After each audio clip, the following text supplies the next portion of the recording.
वास्तुशास्त्रामध्ये सर्वात महत्त्वाचं असतं आपलं मुख्य दरवाजा.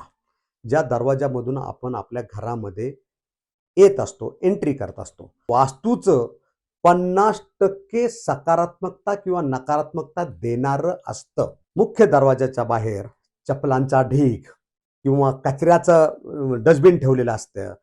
त्यामुळं काय होतं, की नकारात्मक एनर्जी तुमच्या दरवाजाजवळच 50% तयार होते आणि त्यामुळे जी व्यक्ती त्या मुख्य दरवाजामधून घरामध्ये एंट्री करते, त्या व्यक्तीला 50% तिथेच त्याच्या मनामध्ये नकारात्मकता येते.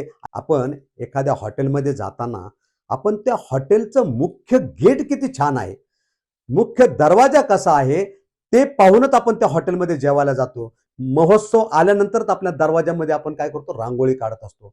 मग सणावाराला आपली एनर्जी किती पॉझिटिव्ह असते, कारण सणावाराला आपल्या मुख्य दरवाजाच्या बाहेर छानपैकी रांगोळी काढलेली असते. तो दरवाजा सजवलेला असतो. तिथं कुठल्याही प्रकारच्या चपला नसतात किंवा तिथे कुठल्याही प्रकारचा कचरा नसतो. त्यामुळे सणावाराला आपले एकदम पॉझिटिव्ह एनर्जीने आपण त्या घरामध्ये खुश असतो, पण इतर दिवशी नसतो. याला कारण हेच आहे. म्हणून मुख्य दरवाजा एंट्री जी आहे, ही एंट्री आपल्या घरामध्ये सकारात्मकता किंवा नकारात्मकता आणणारी असते. म्हणून मुख्य दरवाजा चांगला असणं खूप महत्त्वाचं आहे.